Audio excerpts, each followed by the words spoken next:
Well, good evening, ladies and gentlemen. The Vobes show will be starting any moment now. Please take your seats home with you when you've finished. We don't want them left here, as many people have left them here. It's been very irritating for the cleaners who trip over them, and one poor lady, Hilda, broke her shin.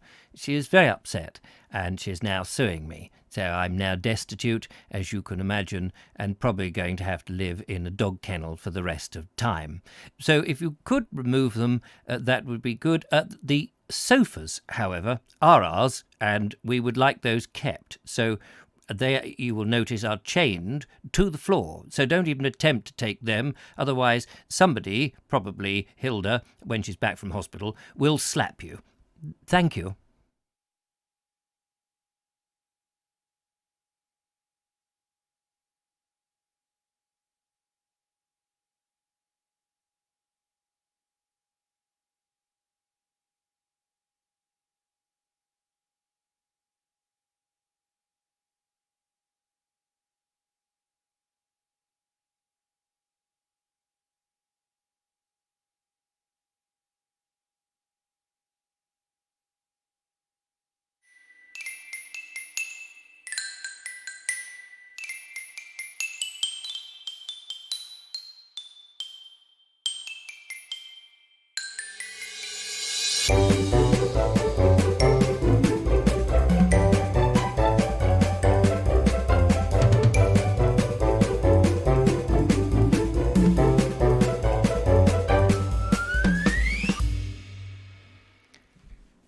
Well, good evening, ladies and gentlemen. Welcome to the show. It's very nice of you to come along on this wonderful day, the 16th of September 2020. It's 8 o'clock here in the UK, but where you are, it might be a slightly different time. Time just has that habit of moving on all the time and never gives you a respite from it. I don't know how it works, really, to be honest with you. I mean, it doesn't seem to rest. It doesn't have a snooze. It doesn't have a break. Doesn't even have a cup of coffee from time to time, which is very irritating because sometimes you just think, time, will you just stop for a moment?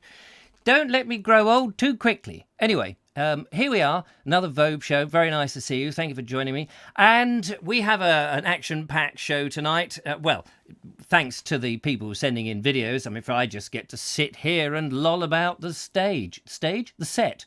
Yes. I'd just like to say hello to Teresa McKelvey, who is her first time here on the show. Thank you so much, Teresa, for coming in. You get a hip, hip, hooray for finding the show. Because a lot of people moan and say, I didn't get notified. I mean, nobody came to my door and went, excuse me, the show's about to start. Please, can you come out of your house? Vobes out, please. Vobes out. I'm afraid we can't employ midgets as yet with megaphones to go up and down the streets. A lot of people have said that YouTube should email them or send a notification or a ping or an action or some such thing. But I'm afraid we don't yet have the influence with them, which is a bit of a shame. But as we get further up the greasy pole, the YouTube greasy pole, we will hopefully get some influence with them. So what you have to do to help me get up that pole, of which I don't really like holding because it's quite sticky and slimy, is to give me a big thumbs up. Now, if you give me a thumbs up at the beginning of the show, it makes anybody coming to the show later on think, wow, this is a popular show. Look at all those thumbs up it's got. So that's what I'm going to have a look. We've got 10 at the moment, 59 people there. 10 thumbs up. Come on, let's see if we can get that from 10 to at least 11. Oh, it's already gone to 11. There we are. People feeling guilty already going, oh, what? Thumbs up? How do we do that, for goodness sake? I don't know. Technology, it's all beyond me. And why is he talking so silly? He's a bit of an idiot, isn't he? Is he an idiot? Then we better watch to see if he runs out of steam, which is possible on a show like today. Let's just have a quick have a look at the roll call. By the way, if your name doesn't get mentioned, it's probably because you haven't typed anything. So big hello to Judith, who was first in, and she gets the pick of the seats, and it looks like she's chosen the most comfortable one. All of them have been rinsed clean, apart from the one there that the lady in the big dress, the flowery dress, unfortunately had a small accident. We've covered that with plastic padding. But mind you, Nigel Sadler is here. Hello to you. And John F., Julia Hartley. Hello, Julia. Julia's feeling a bit under the weather. Not because it rained on her or there's a dark cloud over her head or anything like that. She's just got local school lurgy. So we wish her well. Elaine Whitelock is here. She says, I love it all. I love it all. Every last dollop of it, which is great. Being There Photography is here. That's Gabriel. Audrey Forbes Hamilton from the Manor Born has arrived and put her feet up on the very posh poof, which is nice. He doesn't mind. Oh, no, I don't mind. He likes having feet, smelly feet. I'm not saying Audrey's feet are smelly by any means, but he just happens to like smelly feet. It's the cheese, you know. And I like the cheese. Yes, all right, thank you. Who else have we got there? Nigel Sadler says, titles roll. Oh, yes. What ho, Vobsters from Andrew Norris in Croatia.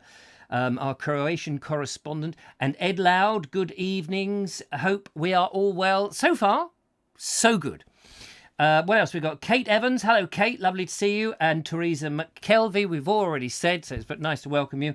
Nigel Sedler says, doesn't Eric look after the furniture? No, he doesn't, actually. You think he would, but he's very slovenly, is young Eric. Kerry Baldwin is there. Ron Langley, hello. And Clive Waterfall, just getting the popcorn, which is fantastic.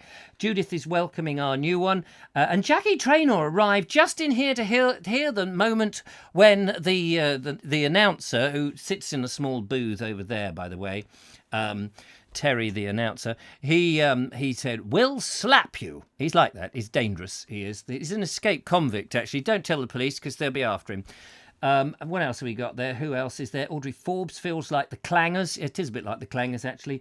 In a universe far, far away. Well, don't get me started on that one. No one would have believed in the last years of the 19th century. Minds immeasurably more stupid than the Vobes. Andrew Murphy's here. A whole lot of nonsense. Can't wait, says Josephine not there's the T's later, not earlier. It's not Stuter. It's Josephine Stuter on her magnificent scooter, which would be quite fun. Suitor. It does suit her, actually, the magnificent scooter. It does suit her. Andrew Norris has retracted his message. I'm not telling you what I said. It's a secret. I'm not telling anybody. All right, fair enough. Revamped opening. Yes, well, do you know, I did that at 7:30. I thought, I can't cope without some sort of star-spangled opening for the show. So I went in the other room. I quickly downloaded a bit of stock footage and a bit of stock music, shoved it together. It's a temporary thing, but we will have a better one. I'm going to work on. I'm going to make this show. I'm going to make you lot proud to watch this show. God damn it. God, no, I don't want God, please. Whatever you do, I will damnation. I need reverb in the studio. That's what I need. I need a desk. I'm going to have to invest in a better desk that I can clunk on some reverb. I've got a lovely big desk. It's too big for the studio. That's the trouble with it. I ought to sell it, really. I ought to sell it. Henry Heath and Robinson or something. Anyway, what else we got? The books open tonight. Who calls first? Oh, the bookies, not the books. The bookies. Who's going to call in first? Well, please don't call in until you see the phone number come up on the screen. That's a little signal to say the lines are open, because this show has been... Yes, the floor manager is just waving at me. Yes, I've just told him about that. He doesn't like it because he has to go and put another tuppence in the slot when the phone rings. Andrew Norris says a £5 in the usual. Oh, I see. They've got a bit of a syndicate going. They do gamble. They sort of bung in their money in to work out who's going to call the show first. It's quite hilarious, really. I noticed that I never get in there because I never call the show. Funny that, isn't it? Nigel says, isn't that because you always lock up TurboStream? I'm not quite sure what that means. Rick Gordon is here. Ernie Samet, hello to you. Barry Hughes, hi Barry. Joss Sticks is here. Connor's Dark Corner, Days of Yore. Steve Granger. Rick Gordon, lovely to see you. Let's have a look who else we've got. Alan Sandell, Steve Edmund. Hi, the Vobes. Hi, Steve. Nice to see you. Thanks for passing by. And you're looking very smooth tonight, may I say. And if I mayn't, I've already said it. So deal with that as need be. Judith is there. Hope you're feeling better, Julia. Oh, yes, let's hope Julia's feeling better. And there may be others, Kerry Baldwin and so on and so forth. People coming in all the time. So there we are. We've clipped all the tickets. We've seen you to the seats and everything is all tickety-boo, which is very nice. Good. Well, do you know, somebody said to me, I've only just read this, sent me a message on Facebook, somebody very worried about me, see what you make of this, if they're watching, please don't take offence. Take the gate, because it's dilapidated and needs replacing, but please leave the fence, because they're very big, they're quite heavy, and it's a lot of wood to put up. Anyway, this is about gates, actually. This gentleman said, he got in touch, and he said, I've been watching your videos, and you did a walk from Amring to Poling, and on the way to Poling, I noticed you opened a gate. And not only that, not only did you open a gate, you touched some metalwork, and you picked a blackberry and put it in your mouth. I thought, yes, so far, so normal. What is coming up? He said, don't you know there's a war on? I said, what? Sorry? Don't you know there's COVID on? He says, I've seen people walking up to gates like that, sneezing and coughing. I thought, really? And I said, you picked a blackberry and put it in your mouth? So he didn't quite put it in those terms. And as I say, if he's watching, please don't take offence. I was bemused by the comment. I just thought, what? Really? Hasn't the virus been proved that it wriggles and dies in sunlight? It doesn't like it. The UV rays seem to attack it, and it withers up. And besides which, I'm not 92. So if I get it, I'm not going to be rushed to the you-know-where. So, but it was nice that somebody was concerned watching the video and was like, oh, Richard, please, be careful. But if we all went like that, we'd never go out at all. But please rest assured, I am perfectly healthy.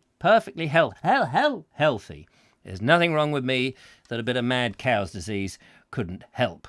Let's have a look and see if anybody else. Robert Brailsford, he says here, I have a fiver on GG, Robert. See, there's no point putting it public, is it? Because, let's face it, those people won't ring in when it is their turn. Yeah. Mark Selwood. Hello, Mark Selwood. I'm desperate to come down and see you, dear boy, and give you a big smack on the lips. We haven't had a gay old time for a long time in that sauna that we had some years ago now. Well, last year it was about this time, actually. We had a lovely little time, and I can't wait to see you.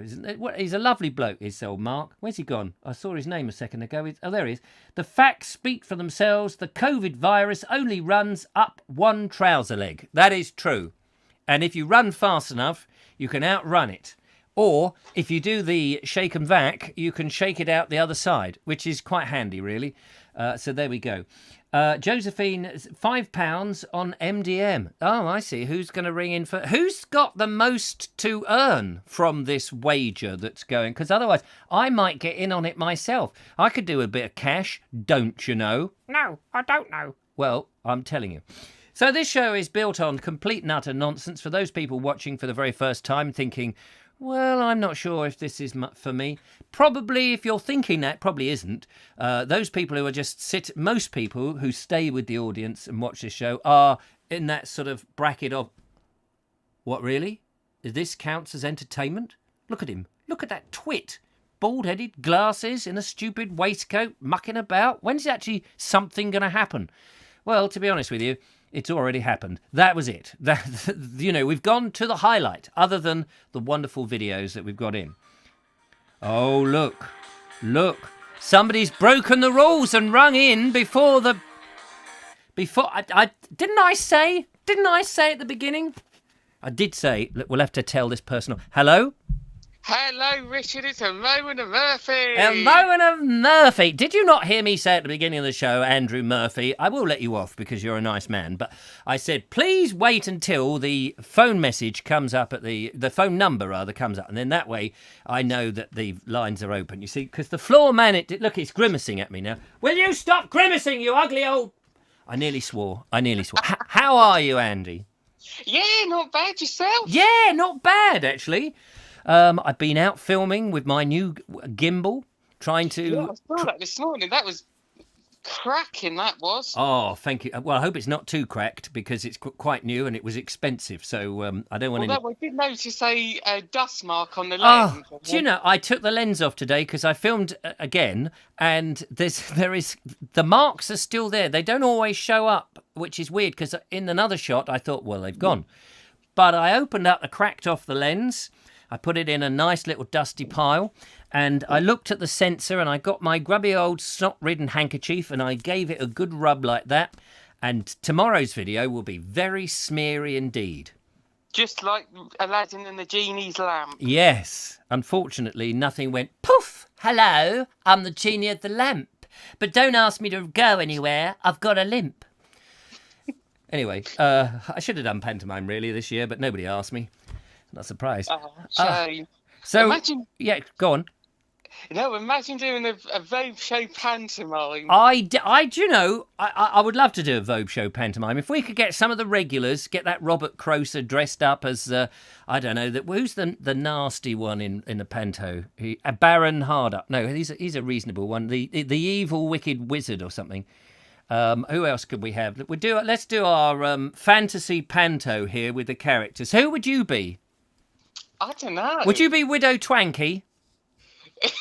I think you'd be I do know how to operate a washing machine. Well, there we are. You see, I think you'd make a perfect Widow Twanky. I think almost typecast, to be honest with you. But that's marvellous. Can't go wrong with that. To be honest, when I was younger, I did have a toy washing machine at about, I don't know what my age was, about 5-6 years old. Do you know, I thought you were going to say at 15, which was a bit of a worry. At 5 and 6 years old, how lovely. And what did you use for suds? I can't remember. Did you ever, describe this toy. Could you actually put things in and get them wet? Unfortunately not. It did. I think it was one of the old Hot Point machines. It's like one of these toys that you get for kids. And yeah, I can remember it had, you put batteries in there, which only lasted for so long. And it kind of made that washing machine sound. That's all really it did. Mine makes a terrible metal shriek when it goes on the 12,000 revs per second thing. And you think what you think is there's somebody in the other room with a lathe. And I imagine I don't go into the kitchen when it's doing that in case little spirals of metal fly up and go into my eye. Horrible. But yeah, so you put your batteries in there. Do they come out clean? Unfortunately not. No. Oh, right. So they leak, do they? So I guess instead of washing coming out wet, it's like dry cleaning. Possibly. Yeah. Well, I've got some jackets and stuff that need dry cleaning. I wonder if you still got this machine? Unfortunately not. That went to the dump years ago. Oh, damn. Oh, well, probably. Yeah. Although I was having a look for something under the stairs, and I found the old ironing board I had. And I've still got that, and I thought, that's years old. Yeah, and how old were you when you had... Was it a toy ironing board? Yeah. Oh, I see. So that's one step up to... Did your mum buy that for you? I can't remember who bought it. I think it might have been a present from Santa years ago. Oh, right. Okay. Because I was just thinking, if your parents had got it, it's almost like a little bit of domestic training there, and maybe turning you into a bit of a house slave. So they could go, oh, darling, you enjoy that. Why don't you use the big one with the hot iron? And here's a pile sky high. That'll keep you busy for the summer holidays. Once you got through that, here's the bill for the electricity. Yeah, no, I do a lot of the house, the fair majority of it anyway. Are you a bit of a house fairy? Do you go around and clean and sparkle and all that kind of stuff? Is that your thing? Are you? Are you somebody who... Because there's people who can't bear a little bit of dirt anywhere.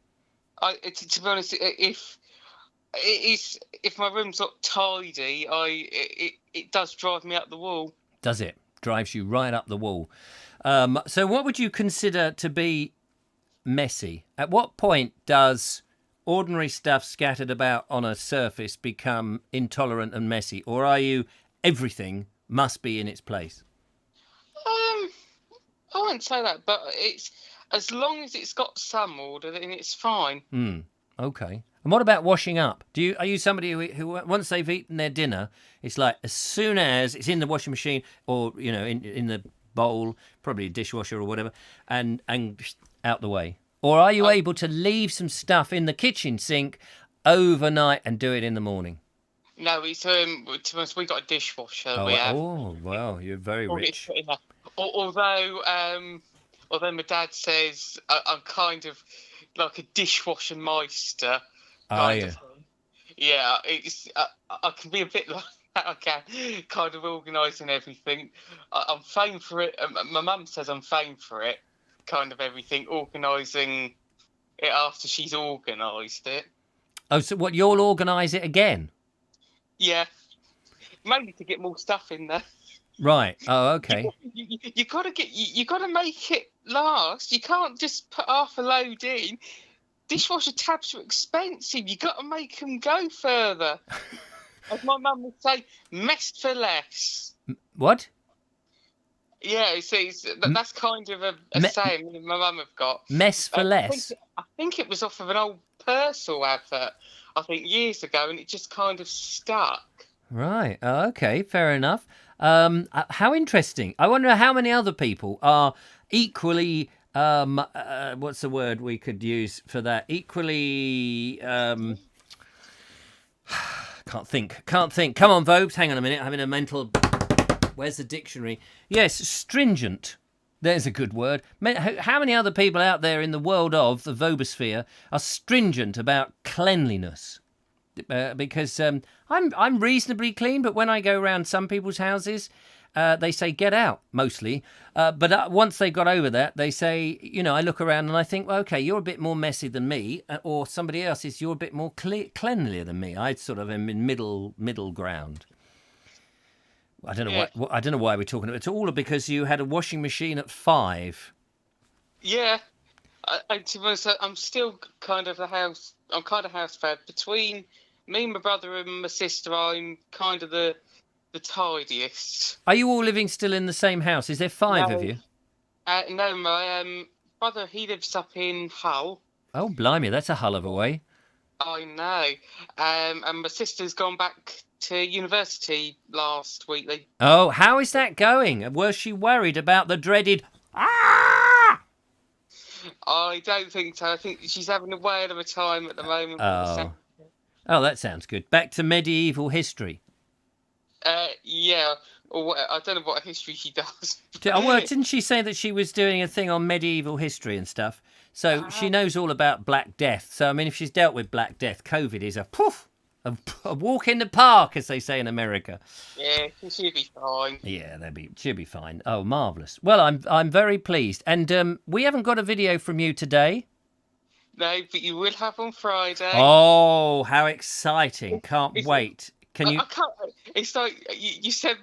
on Monday's programme, you said, have we got a moment of hope? No, we haven't. I thought, have I sent in a moment of Murphy? I thought, what? No, definitely I haven't. I think, oh dear, that was so hilarious. That was the other day. That made me laugh. Oh, good. Oh, I'm very pleased.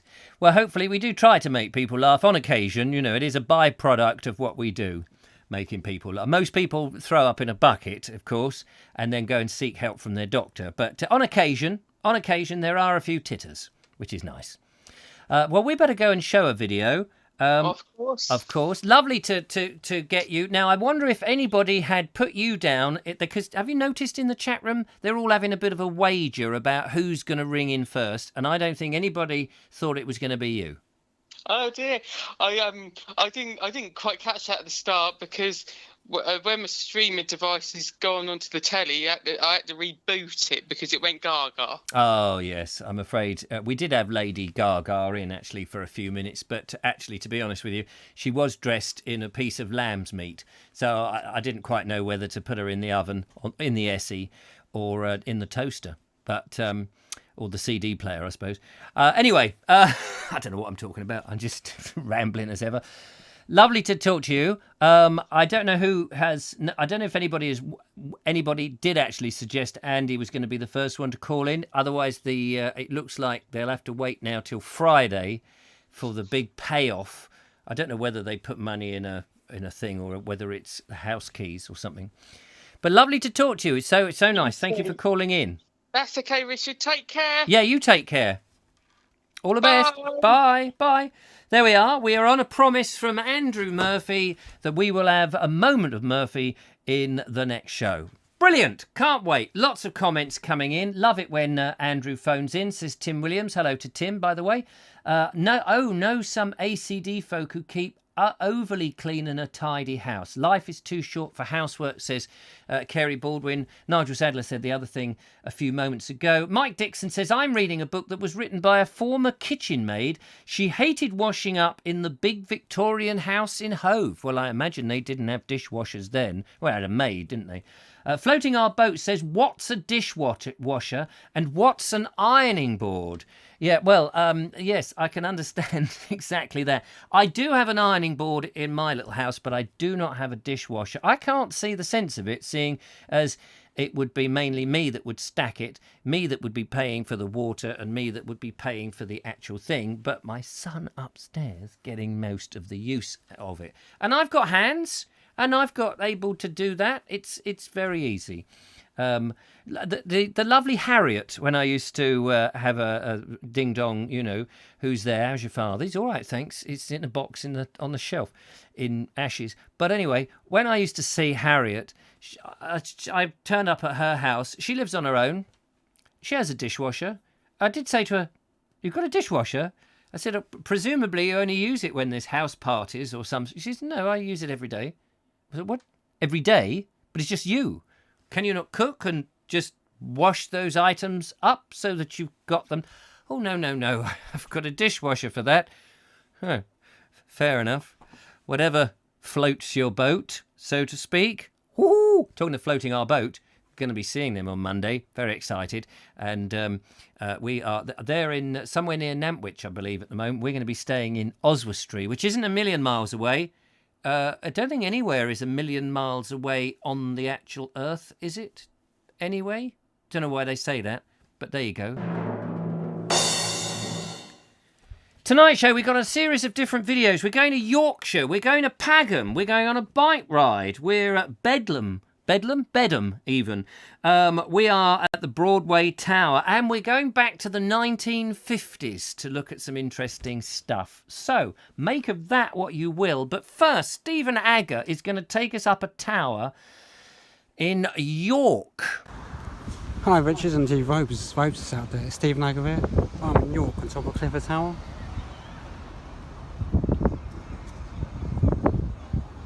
Just want to share this with you.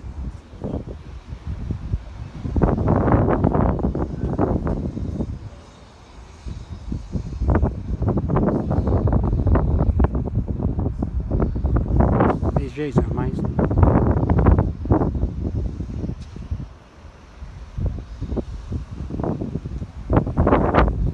York Minster. Good breeze up here.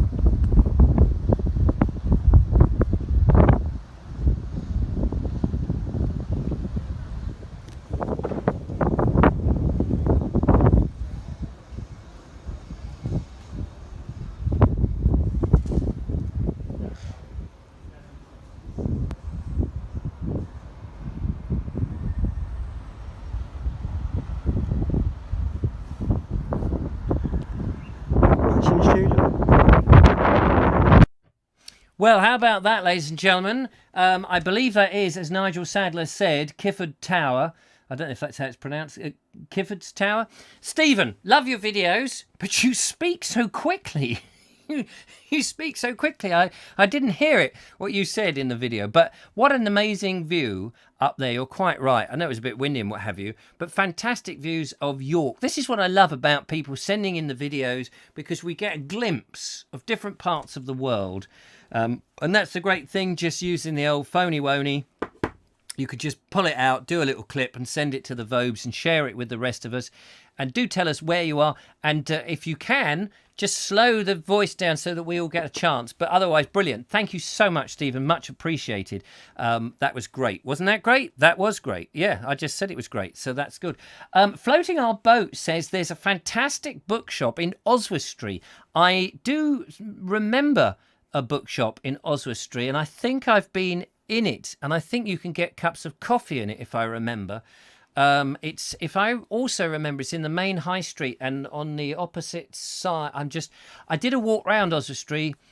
I think I did a podcast about it, but I was going to go back and do a video years and years ago. I mean, before the daily videos. And Oswestry is an interesting place because you've got a Mott where there used to be a Mott and Bailey, and I think there's a courtyard now that's called the Bailey. There is the Oswell from the rumor, the legend of the whatever it was, the bird, the hawk, the vulture, the pterodactyl, whatever it was, that dropped Oswald's hip bone or something, and there sprung a spring, and you can go and visit that. There's this lovely bookshop.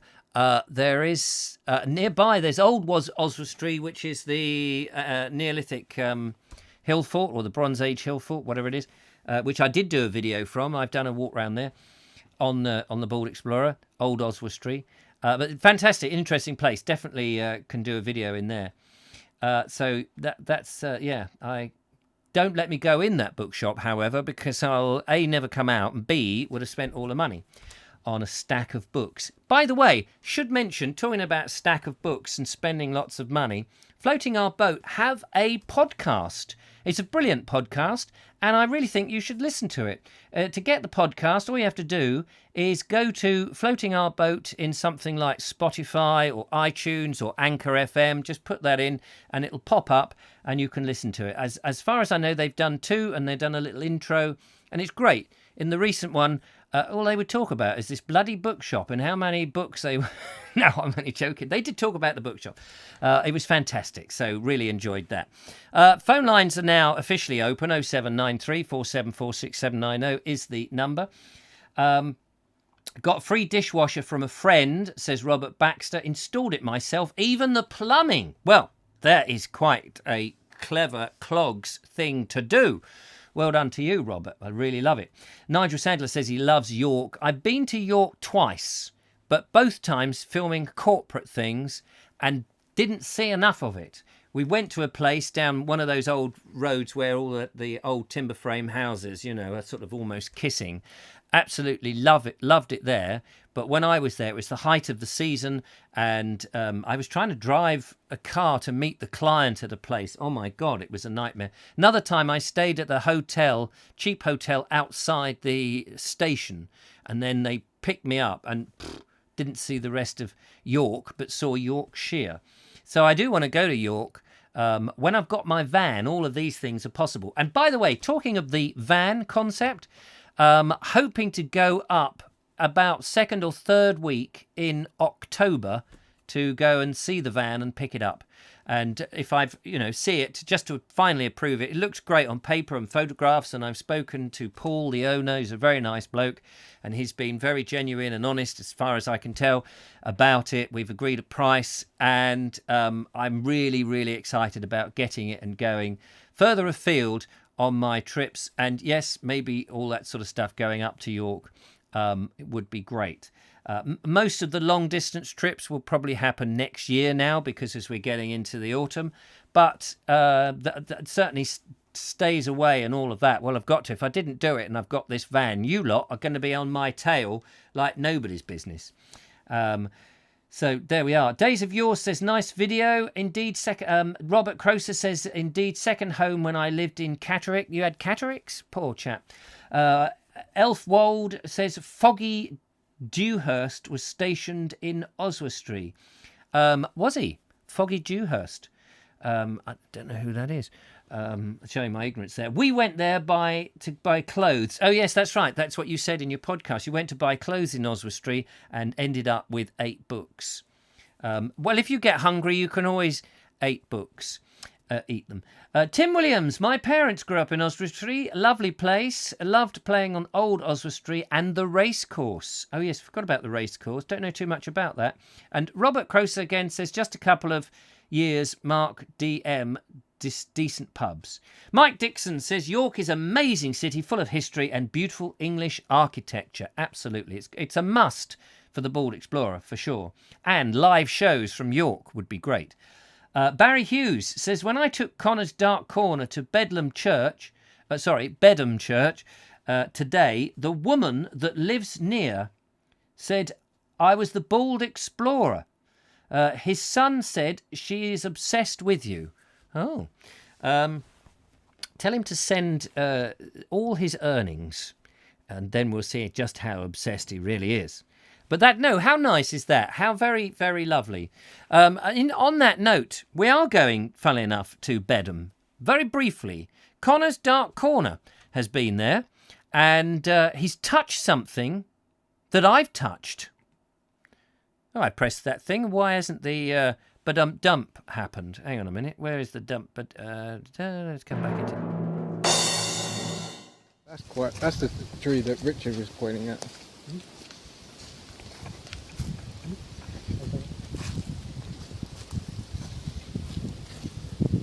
I touched the same tree as you, Richard.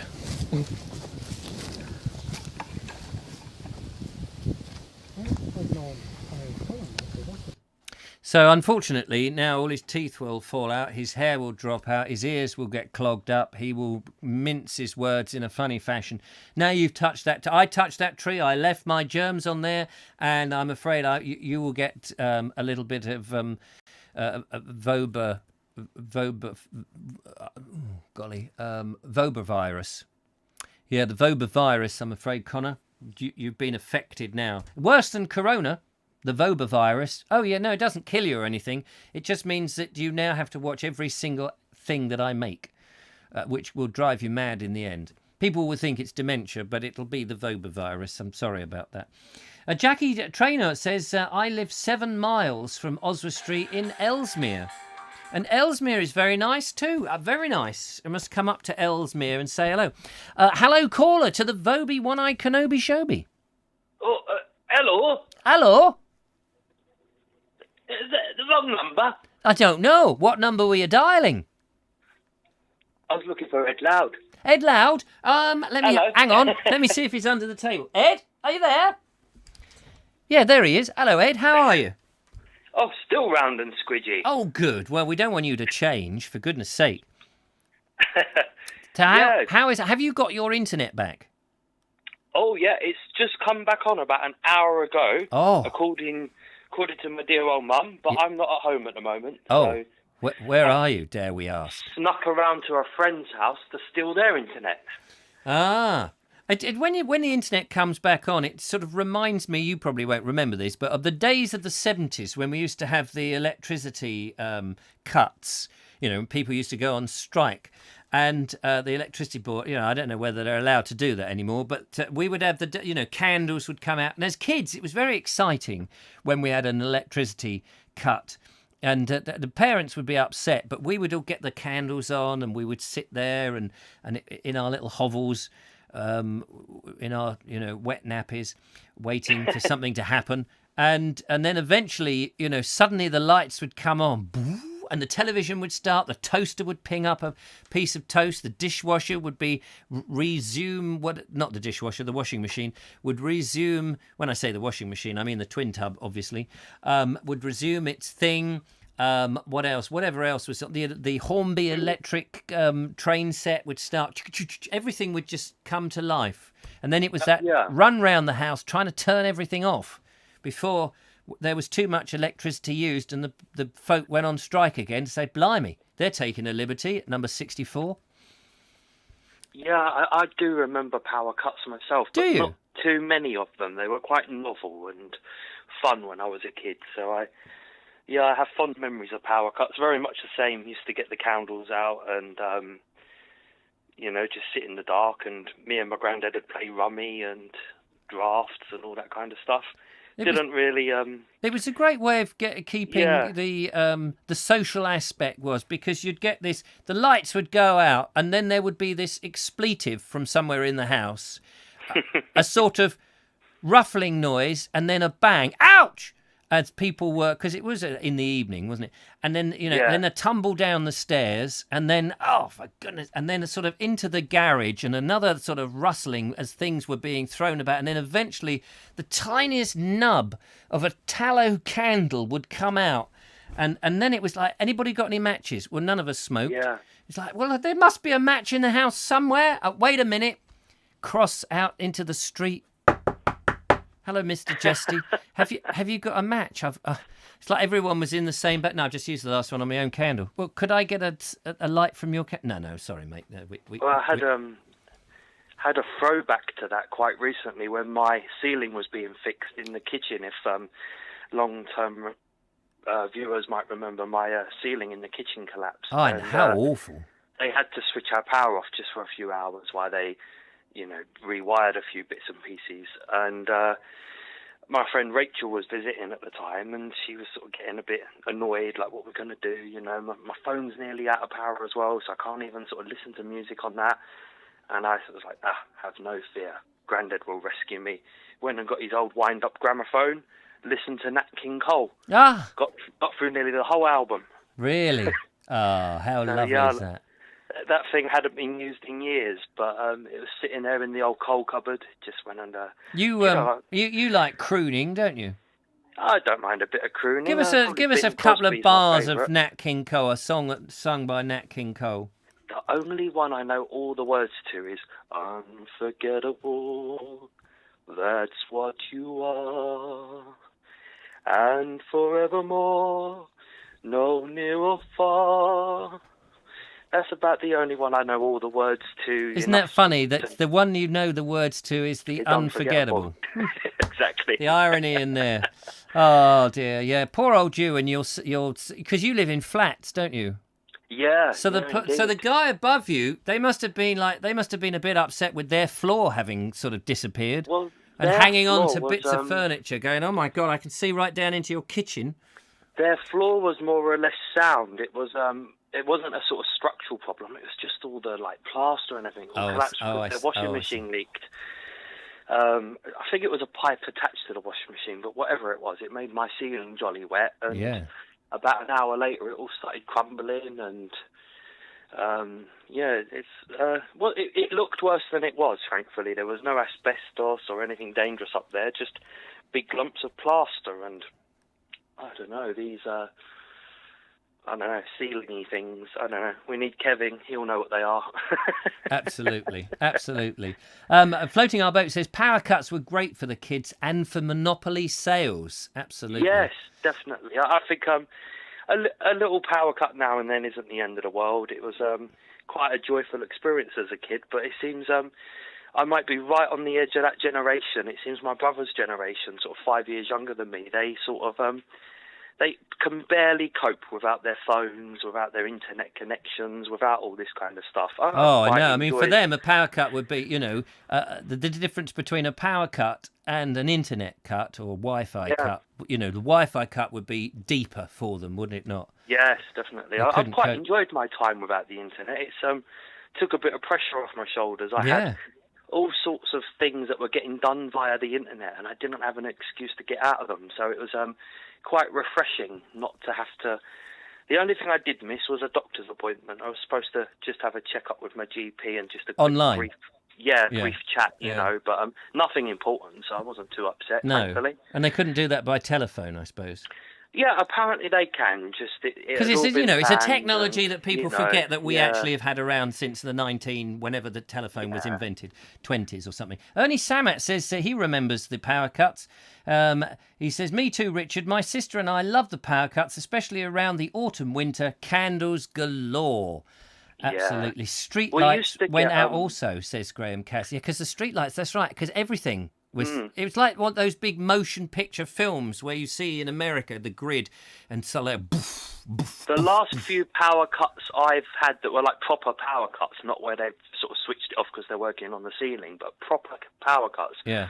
We're all in the Romney Marshes. And dark there, where I was imagine. Staying, we didn't have street lights anyway. No. So it was quite a novelty to sort of. I remember one time we opened the fridge door and it didn't light up, and that's how we knew there was a power cut. But I find them. I think they do you a bit of good if it's a short one. You wouldn't want to lose all your frozen food and stuff. Just hold it 1 second. Oh, it didn't work. Hang on. Bear with me. Hold it 1 second. We've got a power cut now. Everything's gone dark. Not really. It's just me playing about. Of course, if you haven't got the screen in front of you, you won't know what happened. But I just basically turned the camera off and it went dark as if there was a power cut. Oh, dear. No, I walked into the other room. We've got you loud and proud on the... oh, how lovely. Loud and proud. I better put we've my got you on the shoulders TV back. screen at the moment. My friend's never seen you before. Oh, so, he must be thinking, what the hell is this rubbish? What's his name? Well, Your friend? Oh, just a second. What's his name? No, I'm at my friend Daniel's, but I was just going into the other room to see what he's up to. He's asleep. No, he's on the phone, so I better be quiet. Oh. Hello, Daniel. You're on the phone. It's your girlfriend. She wants to have a word with you. You're not watching the right stuff. You're watching some bald bloke. One of my friends had seen Snug and Cozy before. Cozy, you slimping slam slap it. But and a couple of them have come to see what I'm going on about when I talk about the show. I remember my friend Vicky was watching the show a few times and left a few comments. Yeah, like you said, though. What are you watching, that bald bloke? Yeah, oh, it's a shame, isn't it?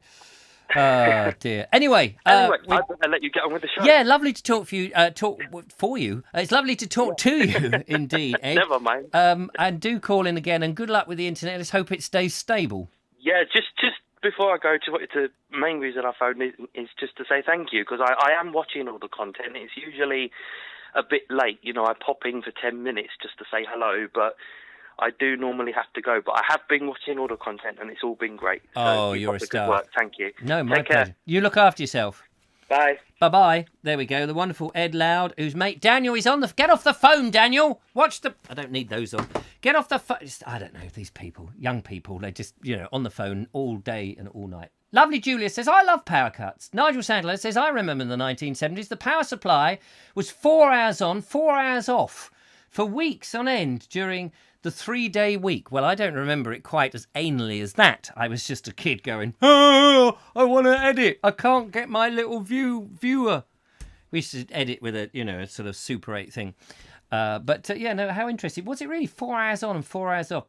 The house phone still works in a power cut. Yes, because I think in those days, I don't know whether it's true today, but the power is generated somewhere else. Probably from a turbine in the North Sea. Mike Dixon says, you're far too young to remember the power cuts, Julia. Yes, but I think they've had some power cuts on their estate, but not the ones that we're talking, not the strike when whoever it was, the power of the unions had that, didn't they? Both my bets have defenestrated, says Days of Yore. So nobody got hang on, who did we have? Andrew Murphy. So brain went then. Nobody got Andrew Murphy as ringing up first, and nobody got Ed Loud as ringing up. So there we go. Glastonbury Gabriel says, the winter of discontent. People remember the piles of rubbish. Yes, that's true. The piles of rubbish. Oh my God, I remember. I lived in a cul-de-sac. So we in the area we got that, but I remember watching those grainy television pictures on our grainy television of all the piles up. You've just suddenly brought that to me, this scratchy image of all this rubbish out on the front of people's houses that was piling up. Curiously, I don't know why they were in the front of people's houses, because in those days we used to have dustbins at the back of the house, and the dustbin men used to stop their wagon, come down the lane, and actually pick up the dustbin from the back of the house, take it up the little lane, and put it in their thing. It was no problem. Not like now when we have to actually wheel it out onto the... the next... With the COVID, trying to pay for all the money that's gone in to pay for COVID, of course, we'll all have to be out at 6 a.m. and actually put the rubbish into the back of the lorry as it passes by. That would be the next cut. If you want your rubbish taken away, we will bring the van, and we'll stop at an allotted time. And if you're not there ready to chuck it in, that's it, mate. And don't chuck the wrong one in. If you put garden waste in with the recycling, or the recycling with the household waste, we'll start pushing it back through your letterbox, which isn't a nice thing, I can tell you. Nigel Sadler says, Doctor Who and other TV serials when you could only watch one other episode. Oh, yes, that's back in the 70s, of course. Mr. Grimsdale, we're turning the lights out, says Tim Williams. Yes, of course. Hang on, there's more and more. Dustmen were real men in those days, says Kerry Baldwin. Don't say too much against dustbin men. We don't want them having a hissy fit and going, oh no, I'm not coming to pick up your stuff. I'm so pleased I don't have to go to the dump. I really am. Ed Loud says, speaking of dustbins, reminds me of two aliens at a rubbish dump causing mischief. Hosey, you slimping slam slappard. Don't give council ideas like that, says lovely Julia. Yes, that's true. Piles of money is soothing. Yes, of course. Please send piles of money. I need a good soothing, as most of us do. So, what is going on with my video thing? So, next up on the video thing, let's have a little look here. Switch over to it. Barry on his bike. Barry bikes. Barry has been back to Pagan. And do you remember last time? We went to Pagan Harbour and it was a bit misty. So he's gone back at great expense to himself and made sure that he has manually pushed all the mist out the way so we can get a better view at it. Thank you, Barry. Hello Richard, Barry here from Pagan Harbour again, showing you a different view of the day. A bit less foggy today than last time.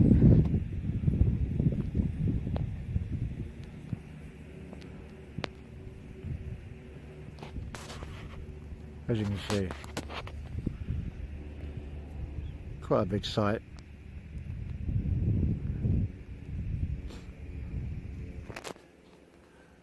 I think it's about 24 today, so it's nice and hot. Nice calm on the lagoon.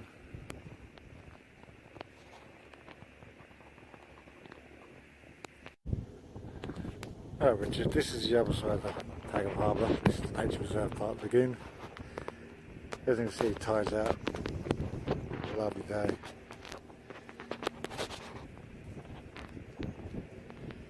Really nice weather today.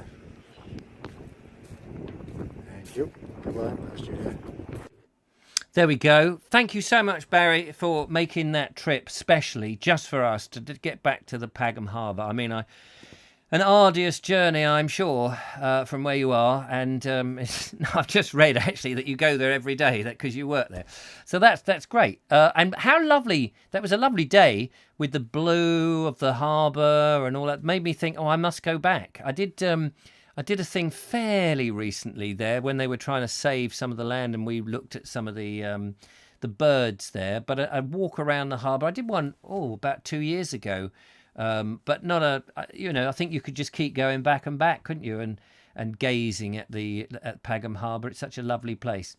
And I believe, is it not true that that's where some of the Saxons had a minster? I'm sure Nigel Sadler, where the Chichester Cathedral first started before it went up to... where did Chichester Cathedral go when after the Pagan Harbour area? It went to a city down there in Sussex and West Sussex down there. Where did it go now? It's got a separate bell tower and a spire. It's a famous cathedral in that part of the world, just south of Kingley Vale. You know, the Chichester Cathedral. It's in that. The Romans, they had gates, and I can't think what it's called. There's in the city I'm thinking of. There's the I don't know what they call it. It's like the Chichester Market Cross, but just can't bring it to mind. Pagan Harbour during the summer is amazingly beautiful, says Mike Dixon. Yes, and Days of Joy says, oi, where's my tiger's head? Pass on that. Kerry Baldwin says, and he lives in a council flat. What? And the Loch Ness lives there. The Loch Ness monster lives in... how can he be the Loch Ness? Wouldn't he be the Pagan Ness monster, I imagine? Robert says, where's Barry and Faden? That's a good question. I haven't heard from Barry for a long, long time, actually. I know that he there was a point where he suddenly went back to work, and I think he did send his apologies to somebody else to pass on to me. He had a lot of trouble with the internet trying to get on, and then he went back to work, and I guess he's now very busy. What else have we got here? The tiger's head at the nuclear sub, says Mark. Donny McLeod. Okay. Barry Hughes says one of our car parks can't be tarmacked as it's a Roman graveyard. One of your car... So, what? You park your cars over a dead Roman? Yeah, I'm just trying to think if there was a... I'm just trying to think then if there was a link between an Italian car the name of an Italian car, a Cinquecento. What are they called? You don't want a Cinquecento sinking into the Roman car park. I didn't know actually the Romans had cars. I know they had chariots, didn't they? Novio Magnus Reginum Redarum is a nice sherry, if you can get hold of one this time of year, says Nigel Sadler. Darren Howell says, hello to you. Hello to you. Hope you're doing well. Well, we're all managing to cope very nicely. We're getting through the videos on today's show. It's coming up to our hour. We're not quite finished yet. What have we done? We've been to Yorkshire. We've been to Pagan. We've got a few more videos, so we're going to crack through those. And then we'll have one more video now, I think, and then we'll get to the phoning callers. So we're going to go to the 1950s now, ladies and gentlemen. 1950s. Lovely Peter Lowry has set the tone for this. Hello, everybody. And we've got somebody else who is following in Peter's footsteps. Young Master Sadler. And he's found something of fascination in his mother's house, which is full of things. And I'd just like to say, before we get to it, he's going to talk about, just warn everybody, he's going to talk about a murder. And only fleetingly. But it's funny because I read about that murder in a book of Sussex murders I've got. And if I remember rightly, there's a picture, not there, but in the picture there's 3 of them. And she's out for a walk and she disappears and her body was found in the local woods. If I remember, if it's the same woman in about 1950 or something like that. I was going to do that as a podcast because I did a number of local Sussex murders as podcasts. So look out for that. But there's lots of other interesting stuff. Nigel Sadler, take it away. Who are you again? Hello, Nigel Sadler here. I've been rooting through some old papers and books that I got out of my late mother's house, and I came across something that I thought might interest you all. It's an old newspaper. It's from the Chichester area and it's dated 1950. Specifically, it's the 1st of September 1950. So what's that? 70 years old and a couple of weeks. It's the Hampshire Telegraph and Post, a naval chronicle, incorporating the Portsmouth Times, the Gosport Journal, the Sussex Chronicle and the Sussex Observer. Why would we have it? Well, I've discovered that there are 2 pictures of my late mother in it. She was a nurse at West Sussex Hospital in Chichester, and I think for certain that is her in this picture, and there's another one inside.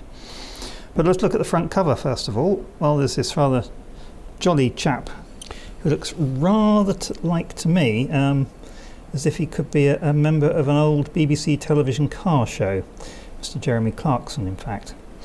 But the headline is "White Bread Returns to Chichester." Of course, all this stuff was just not available during the war, and because 1950 was only 5 years after the end of the war, so there was a lot of things that were still on ration and not available.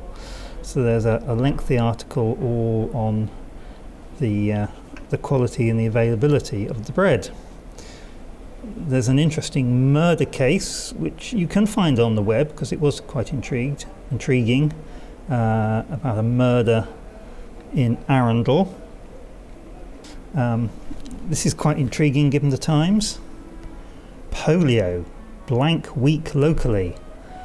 No polio cases were detected in the Chichester and Bognor area in that last week. So we've kind of all forgotten about polio now, but there it was.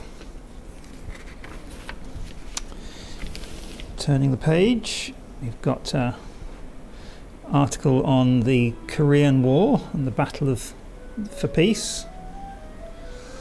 Apparently it rained on Bognor Horse Show.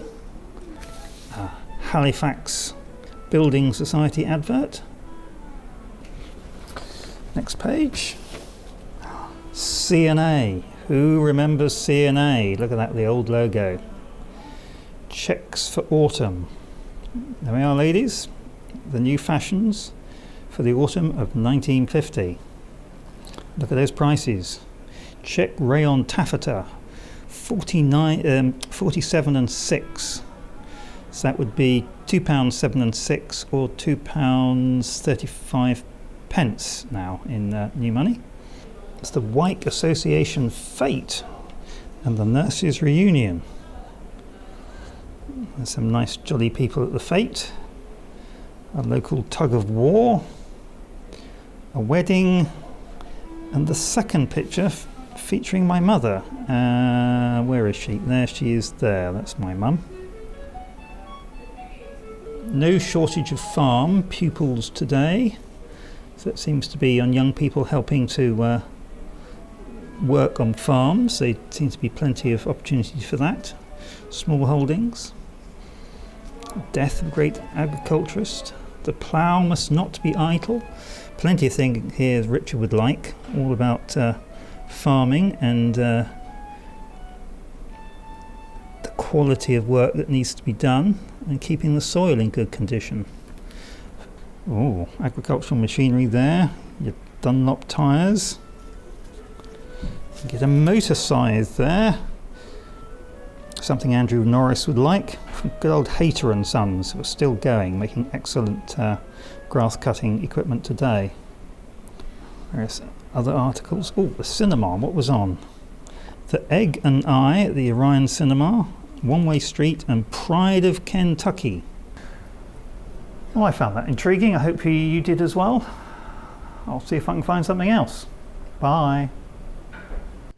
I did. I found that very intriguing. I thought that was absolutely fascinating. And here's a request. Could you photograph that in high res and send it to me? I'd be interested to read those articles about the agricultural stuff. Lots to talk about there, actually. But let me just catch up with some of the comments.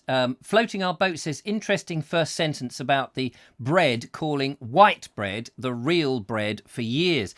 Oh my, yes, the white bread, the scourge of the century, really, and the beginning of the obliteration of good food, where they took away all the goodness out of bread, and there you are, you've got white bread. What a shame that was. Interesting though. What else have we got here? Mrs. Strudwick got married, says Days of Yore. It really did enjoy that. What a great find. I love old newspapers, a real window on the past. Somebody got in touch with me about a year ago and said that I think most newspapers now are online, particularly the regional ones, and you can search them up. And he did send me that link, and he said, would make a good thing for the Bald Explorer. And I thought at the time, yes, absolutely yes. And I put it on that pile, a mental pile of, yeah, that would be a great thing to follow up and what have you, and then completely forgot about it. But I think for the Quest for England, it's finding some of those stories and going back and having a look what it is like today is very much in my remit, and like some of the old guidebooks. So yeah, some of those news stories, some of those old murders and that sort of thing would be fascinating. Kerry Baldwin says, what a find. Oh yeah, just said that. The C&A. Do you know, I still say man at C&A. The adverts, those old adverts are so penetrating. The power of repeated words is so powerful. Like stay at home, save the NHS, whatever the other one was. Unforgettable. Unforgettable, that's what you are. And I always used to, we used to have C&A, and when it disappeared, I continually called it C&A. Oh, just going to nip down to C&A. Man at C&A. This is probably from C&A, to be honest with you. What else have we got there? Audrey Forbes says, I've still got a couple of items of clothing from C&A. Mark Donny McLeod, does anyone else think that Nigel looks like Christopher Lee? And who's playing the licorice stick in the background? That is his own personal orchestra that follows him around. Yeah, there is a Christopher Lee resemblance there, I think. Let's just have another look. Yeah, what do you think? Oh dear, any minute now he's going to come out with a stake and try and kill a vampire. But don't let that haunt you tonight. Please don't have nightmares. What else have we got? Connor's Dark Corner says, love old newspapers, found some old newspapers from the 80s in my bedroom. last year. Be interesting, isn't it, to compare old newspapers with modern newspapers to see actually how much they say in the newspaper, how much is just so dumbed down, like so much in this life. Mark Selwood says you will never be a Peter Lowry, however hard you try. That's a bit cruel, Mark. That's a bit cruel. Come on, Mark. I'll be coming down to see you get through that corn wall of yours, and I'll be coming down to put your to punch your lights out. Can't say that to the lovely Nigel Sadler. I thought that was fascinating, Nigel. I really did. We used to get 3p twice a week as pocket money, says Mike Dixon. Absolutely fascinating. There we go. Gordon, Ellis and Steele. Fantastic old newspapers. Interesting what it was talking about there. I made a couple of notes there. The man at CNA, the bread, the grasslands fertiliser scheme in 1950s. Oh, that sounds a bit like artificial fertiliser that H.J. Massingham was warning us about in the 1930s. Nigel has a bit of an aristocratic look to him. Is that true? Aristocratic? Oh, yes, he does look like the... I say, would you mind leaving the premises? Would you? You are not welcome, please. Out of my country pile. Just that look. Just that. Ordinarily, he's a lovely bloke, but he does. There's a slight look of disdain. I'm only joking, Nigel. And Nigel sent me a whole load. I must be nice to Nigel. He sent me a whole load of interesting guidebooks. So I've been on my best behaviour. Well, trying to. Was he standing on one leg, says Days of You? No, was he standing on one leg? Hold on. Why do you say that? They're being mean, Nigel. They're being mean. Christopher Lee looks like Nigel Sadler, in actual fact. That's what it is.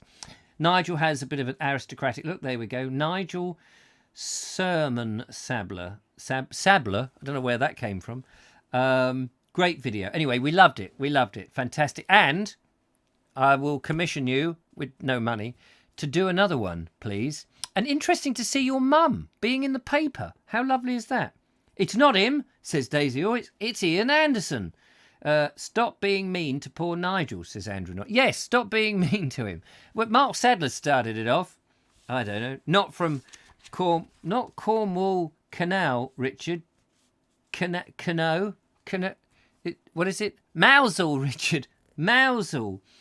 Anyway, David Keel says, thanks, Nigel. Amazing news. Those old newspapers were absolutely amazing. They really were. We loved them.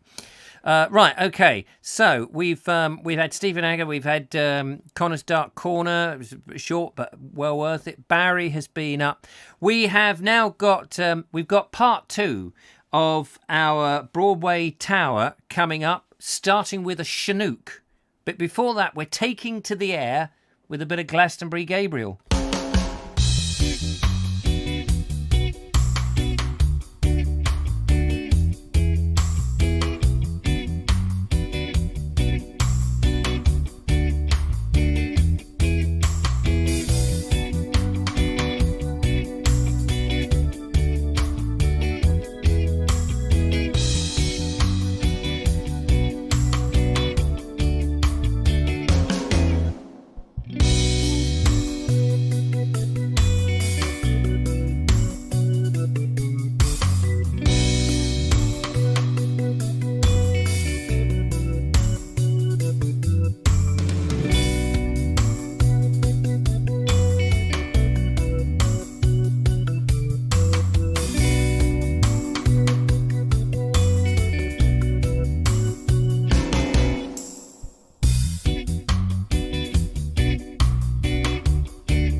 Fantabulous. There we are. How lovely. That's very nice to get the old drone out whilst you're cycling. Well done, Glastonbury. That's the Glastonbury Cycle Group there that he helps out with. And lovely to see them, and great to see it from a distance. I think that gives cycling a different, a different perspective. So I enjoyed that very much. When I get my van, one of the things that will be I can put into the van when I go and do these things is my drone. There'll be more drone footage. Not, all the time. I don't want to over ruin it. But every now and again, especially if I'm sort of a bit camping and what have you, in the way that Floating Our Boat do it, they just put in enough to whet your appetite, but it's not overkill. And you can just sort of get that shot going. I'm camping here. Or I'm, like they do on theirs, where we're moored up here. And it gives you that perspective. But if it's too much, it's too much. Like anything, really. It's all too much. So brilliant. I loved that. That was great. And it was nice and short, which also I loved.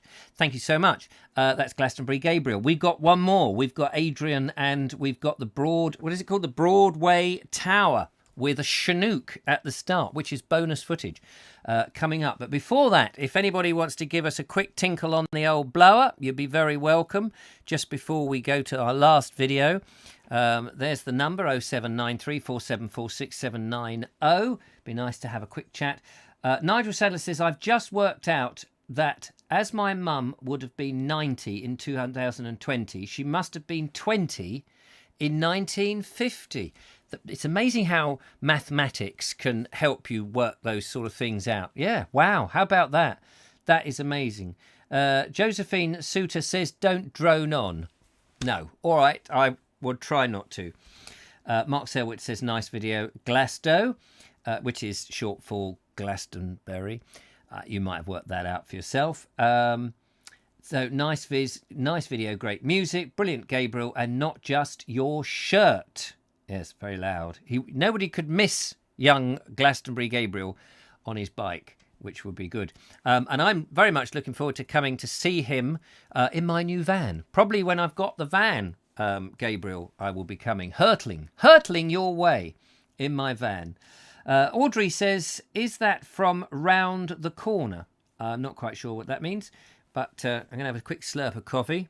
Look at that lovely handsome devil there, look. These mugs, I'm afraid, are not available, but I should get one with a little picture of the Vobe on there so that you can smash it against the wall when you get angry with me. Fantabulous, says Glastonbury. Marvellous. So there we go. Marvellous. Oh, well, that's all good stuff. Right. It's time for the Broadway Tower Part 2. Prepare for a Chinook. What? Wait a minute. That was just a sort of bit of a drum roll there. Sorry about that. Where are you? Oh, you're over there. Prepare. Oh, it's terrible when it goes wrong, isn't it? It sort of loses all the sense of. Never mind. Here it is. The Broadway Tower with Adrian from TurboStream.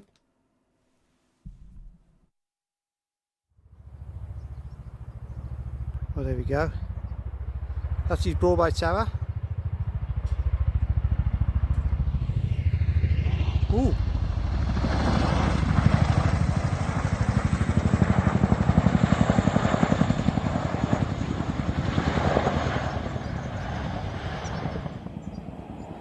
Bonus Chinook footage there. That was a well time, wasn't it?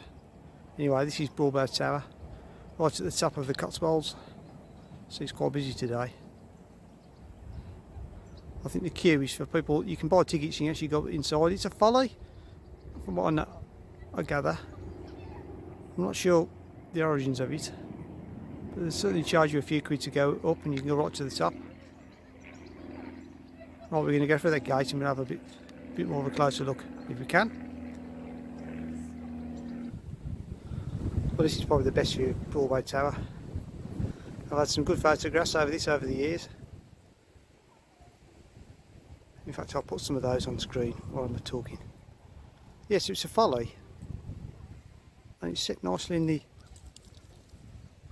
landscape right at the top. I'm not totally sure the history of it. Maybe I ought to look it up. there's not much of a view today because it's quite cloudy. I also come to this little spot here, remembering this RAF bomber crash. At this location on the 2nd of June 1943, also in 15 hours, A.W. Whitley, Z6639 of number 24, operational something TU, RAF Honeyball, Worcestershire, crashed while on operational training. There's a list there of all the people, all the RAF people who died.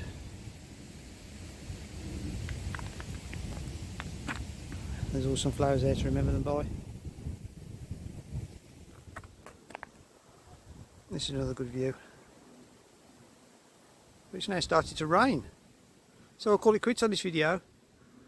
Hope you enjoyed this very minute mini tour of Broadway Tower. Lovely to see it. Lovely to see it, Adrian.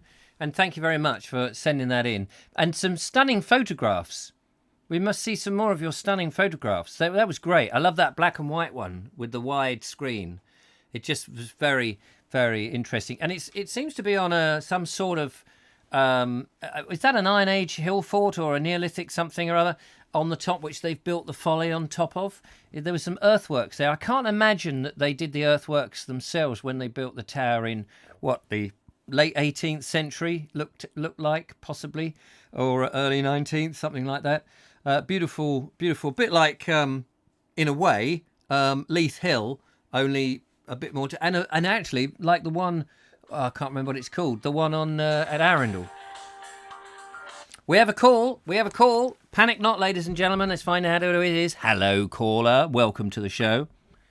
Hello, broadcaster. Caller here. Hello, caller. Are you sitting comfortably? Yes, I am, actually. Oh, I'm so pleased. And can you keep your face away from any interfering lines and keep out of the view of the window? I will do that thing. Thank you so much. Then we will be uninterrupted during the course of this conversation. I thought I'd have a telephone conversation with you just in case a sweepstake was being held for the last caller. Yes, I am aware that they have been having such a thing, and it would be damned awful if... It'd be dashed awful, in fact, if we disappointed the wagers. Far be it from us to do such a thing. Yeah, no, far be it. Thanks very much. Thank God we don't have to talk in that stilted accent for any longer. Absolutely. How are you, Glastonbury? I'm all the better for speaking to you, me old chum. Ah, excellent. Love the drone on the bike. Thank you. That's an old film, that. I had nothing to give you tonight, so I thought I'll have a dig around and found that. It's from 2017, I think. Wow. A different... was that the same drone or a different one? That was the Maverick. The Maverick. DJI Mavic 1. I had the Mavic 1 then. I've now got the Zoom, which is like the version 2. Oh, very nice. But it's ostensibly it's the same drone. Yeah. Oh, yes. cool. It's flying. Before that, I had a Phantom, which is still sitting on the wall next to me now. Oh, is it? Yeah, it hangs on the wall because it's no longer in my flying fleet. It's now an ornament. No longer in your flying fleet. Well, I have more than one drone, you see. Yeah. No, I just like the terminology. Yes. US, I think they call it. US, unserviceable. Oh, yes, it's useless then. Yes, useless. Absolutely. Yeah, the reason I haven't got any videos is I've been working on some slightly more in-depth videos recently. Oh, right. One of them tomorrow, I'm going to take my life into my hands for my YouTube audience. Excellent. What are you going to do? Yes. Well, basically, you've seen in If Only Sheep Could Swim, I briefly touched on the red brick building. And I think you see some red brick building shots also with the zigzag building in the mill stream. Well, the zigzag building, which was that early Art Deco building, is next to the part of the red brick building that is just being renovated now. And they've built this rope bridge construction about, 50, 60 feet up in the air between the top of the two buildings. So I'm going down tomorrow to interview the architect who's doing all of this, to be shown around and have a look at the place, and obviously to walk the bridge. A bit like walking the gangplank, but I think you come back from this one. Well, let's hope you do. That would be good. And is this rope thing, is this going to be open to the public, or is it just for workers, or what is it for? No, people can go up it, I think. I think it was kind of put up as a way of advertising what they're doing, because it's a lot of what they do is like they recycle a lot of stuff. For example, there's a building there made of Argos catalogues. And the chap who does it is very good at recycling and reusing equipment and stuff. I've just got to. I'm just still processing what you just said 2 seconds ago. A building. A bit about the Argos. Yes. There must have been a lot of Argos. Yeah, there must have been a lot of bloody Argos catalogues. Well, I think Argos donated them to the building. What, they were just not used? Well, it was at the end of the run, because they have to chop down a new forest periodically to Argos. Yeah, I'm sure they do. do. Their laminated Book of Dreams, so that they can bring out a new one. I still don't quite understand why they do it, but they had some left over, and they actually used them to make a building, because they're kind of brick shaped. They're quite thick now. I mean, there's probably one or two trees in each book. So it's a bit of a. I think that's a good idea, but it's a shame that if they had to chop the trees to make the paper, to make the books, which they weren't going to use, it would be nicer that they actually used a proper timber frame building that would look aesthetically more pleasing. And rather than you can imagine sitting in the house, if ever you bought that house and you think, oh crikey, we need something for the ceiling. Look, there's a new lamp. Hang on a minute. I'll just lick the wall and see if I can get to page 425. Oh, there's a whole range of different light fittings we can have. Exactly. I mean, I've never seen the use of the catalogue. I mean, in this day and age of internet and ability to look things up online, you don't need a paper book. I mean, even the phone book is now a shadow of its former self. Yes. I know they talk about sustainable wood and all that, but it's still wood that could have been used for other things. Or anyway, they did that. They used that. So, but that's one of the sort of things he does. He gets stuff and recycles it and repurposes it, which I kind of like that. So there'll be more about that in the video coming up. You mentioned that, and Nigel Sadler's got a good point. He says, I don't think the Argus Spring and Summer catalogue this year would have seen much use. Probably not. Because they probably were shut, weren't they? I mean, all hats have to go off to places like Amazon, as much as we may not like large corporations taking over the world and buying up everything. But in that moment of panic where we were all locked in, they stepped up. They, yeah, and the thing was, it was those key workers who had to go into the big ubiquitous utilitarian buildings that they've popped up all over the place, as ugly as anything, and get all those orders out in all that cardboard. Yes. Which has got to be generated from, I don't know, can you generate cardboard from old rags? I think you can, can't you? Rags and that sort of thing. Ow. You can certainly make it from recycled. I think you'll find your Rutherford boxes are recycled, aren't they? So they can be recycled, whether they are or not. But then I believe Amazon are just about to invest in a huge fleet of electric delivery vans, which would be nice, because the amount of vans they've got on the road, if they went electric overnight, that'd have an impact. Yes, that's true. I mean, weren't we gonna have drones? They were going to fly drones and deliver your stuff down the chimney. You see, the thing is, being a drone pilot, I can tell you that the laws around drone flying are so stringent. I mean, we have to fly in what they call VLOS, which is visual line of sight. You can get BVLOS, which is beyond visual line of sight, but you have to jump through many, many hoops to get it. And the thought of all these drones just taking off, I mean, you have to be stood where it's landing, or I can't see it happening. I can't see that happening. No, and this was about 3 or 4 years ago we were told that they were going to do these drones. I mean, it's totally ridiculous.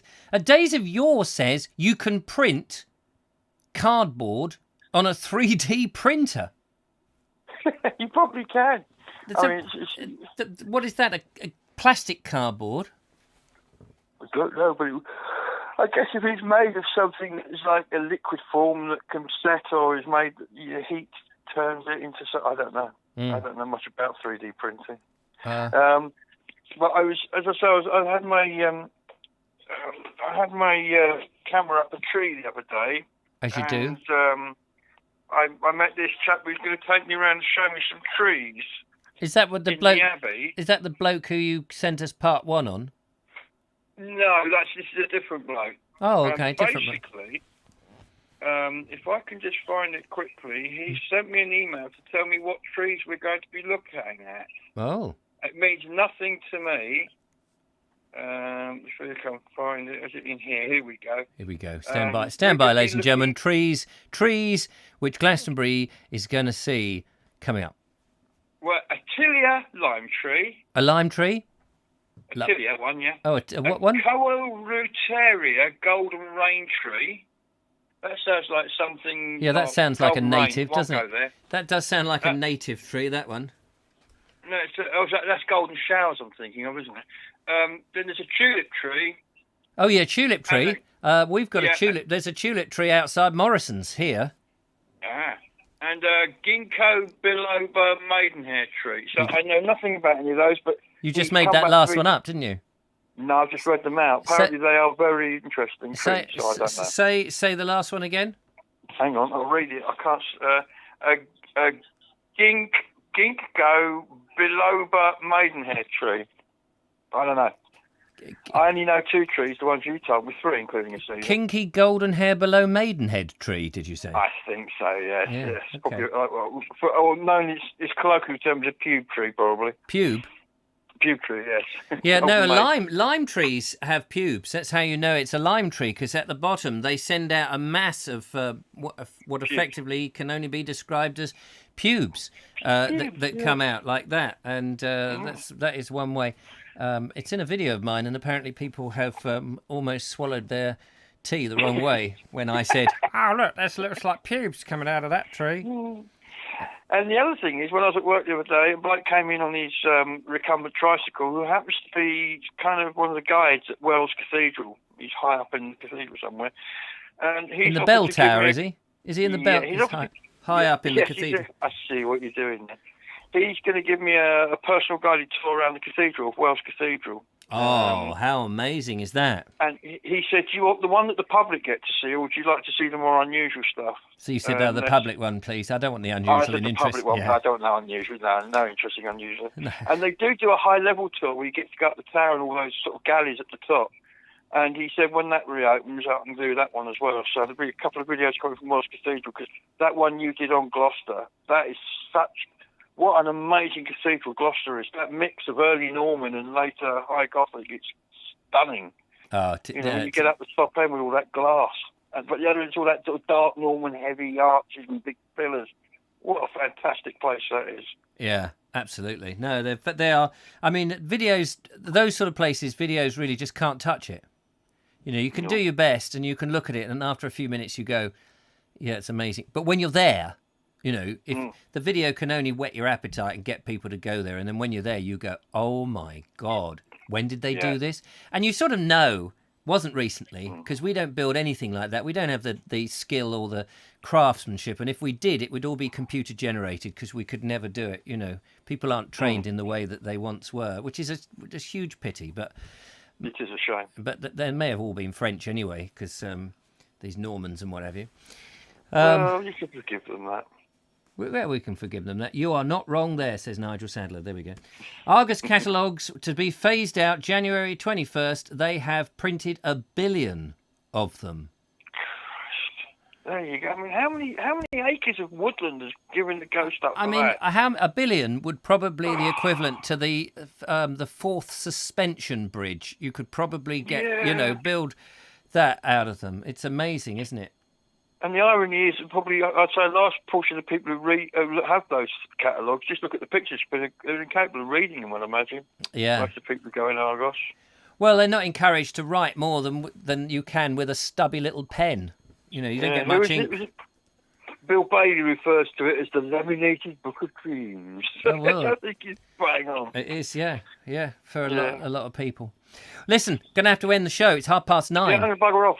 Okay. Lovely to talk to you. I will see you in a couple of weeks' time in my van. Honk, honk. I look forward to that. Honk, honk. We'll go fly a drone somewhere. Fantastic. Take care. Look after yourself. Andrew, my buddy. Bye-bye now. Good night, everybody. Bye-bye. There we go. Lovely Glastonbury Gabriel, last caller of the day. And have we done all the videos? I can't remember now. Did we do all the videos? I think we did. We did Stephen, we did Barry, we did Glastonbury Gabriel, we did Nigel Sadler, we did Adrian, we did Connor. Fantastic, yeah. Oh, that's superb. Switch back to the show. That's it. Ladies and gentlemen, we've come to the end of the show. Dear, dear, dear, what a shame. It's been so nice to have your company. 68 of you have managed to survive the journey. 40 of you have liked it. I appreciate that very much indeed. Now, just a quick announcement here, in case I forget to say it later on. The lovely Julia and I are disappearing to Wales. Actually, the Brecon Beacons. And actually, we don't. And on Oswestry, it's only me that's going to sort of dive into Wales because I've got to do an interview and then come back out again next week. So Monday and Tuesday and Wednesday, there probably won't be any shows. I'm not sure. I mean, if I can get something up, I will. But we're going to go and see lovely Rich and Fran on Floating Our Boat. We've got one of those, those things that you can drill. We're going to be calling it Sinking Up. No. They're getting a new boat. It's a new boat, and it's our chance to stand on the helm and the cabin of Constanza before they get their new boat, which they're going to get in the new year. Very exciting times. Can't wait for that and see how it compares.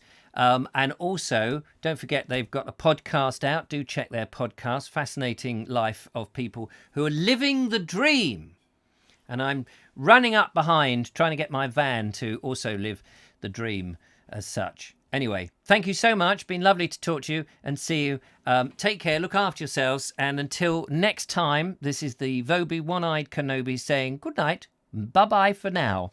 And I will get a better outro than this because it's the intro the same. But hey, it'll do.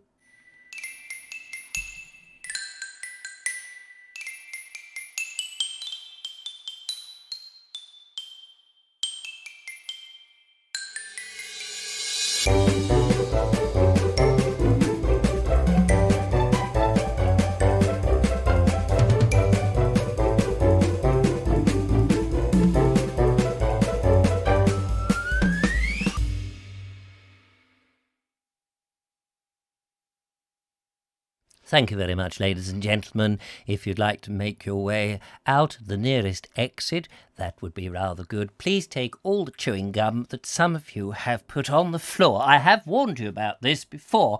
It is very sticky, and Hilda is not very happy. She's already broken her shin, and next she'll be falling and hurting her chin. We will see you on Friday. Good night.